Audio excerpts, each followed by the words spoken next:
Assalamualaikum warahmatullahi wabarakatuh. Untuk hari ini kita akan belajar mengenai adab keramaian. Apa maksud adab keramaian? Adab bila kita berada di dalam majlis ataupun berada di tempat yang ramai orang. Kita nak tengok apa adab-adab bila kita berada di dalam majlis keramaian. Yang pertama, mestilah duduk dengan tertib dan sopan. Yang kedua, memberi salam dan berjabat tangan.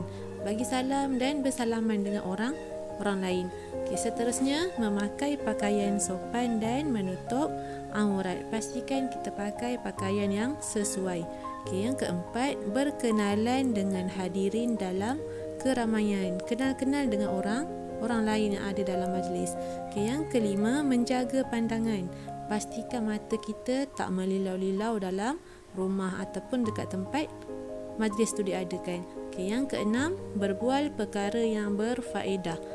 Bercakap perkara-perkara yang baik ataupun perkara-perkara yang elok.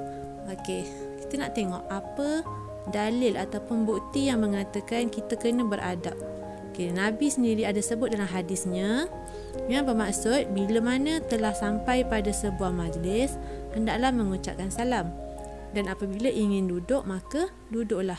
Kemudian apabila ingin pergi, maka ucaplah salam. Nabi cakap bila kita datang ke satu majlis tu, ucapkan salam. Dan bila nak duduk, duduk dengan elok. Dan bila kita nak bangun, nak balik, pastikan kita bagi salam dan bagi tahu pada tuan rumah. Seterusnya yang kita nak tengok apa adab makan di majlis keramaian. Lebih kurang juga macam adab kita makan. Yang pertama, duduk dengan sopan.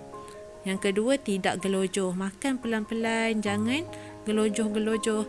Yang ketiga, berhenti makan sebelum kenyang. Makan berpada-pada ataupun jangan terlalu banyak.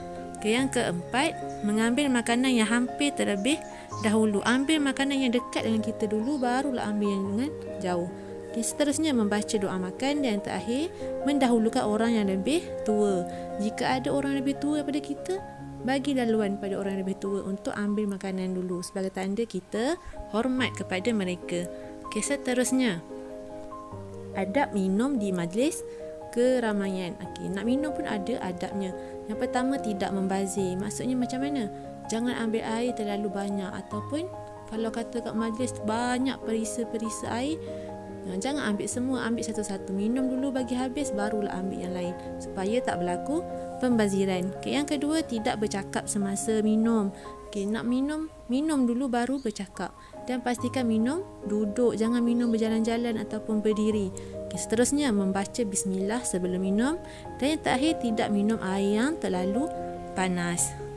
Kita nak tengok pula apa larangan bila kita berada dalam majlis. Apa perkara yang kita tak boleh buat. Yang pertama, jangan mencelah percakapan orang lain. Jangan menyampuk bila tengok ada orang bercakap.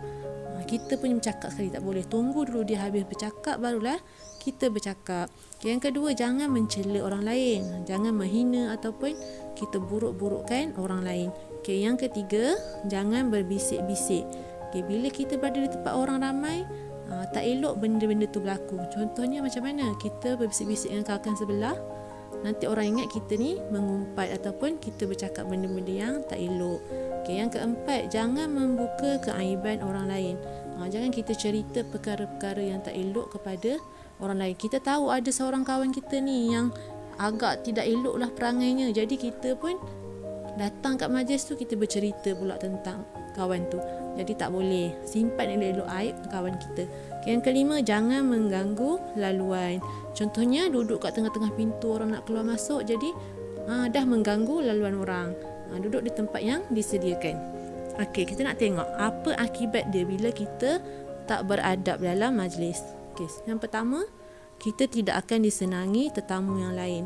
Orang yang datang tengok kita rasa tak senang, tak selesa. Sebab dia tengok kita perangai macam tak elok je. Kenapa perangai tak baik-baik kan? Buat perkara-perkara yang elok. Yang kedua, menjadi buah mulut orang. Orang akan bercakap tentang kita. Yang ketiga, tidak dihormati orang ramai. Orang takkan hormat dengan kita. Dan yang terakhir, memberi imej buruk kepada diri sendiri. Nama kita sendiri yang akan buruk. Dan kita punya sendiri yang diri kita sendiri yang akan yang akan nampak buruk di mata orang lain. Orang akan bercakap benda-benda yang tak elok tentang kita. Jadi sebab tu bila kita berada dalam majlis, kita kena jaga adab supaya orang tengok kita, orang rasa selesa, orang hormat dengan kita, dan orang tak ada memburuk-burukkan kita. Jadi setakat itu sahaja kita punya tajuk perbincangan hari ini. Saya harap semua faham. Dan kalau ada masalah boleh terus rujuk pada buku teks yang telah disediakan. Sekian, terima kasih. Assalamualaikum warahmatullahi wabarakatuh.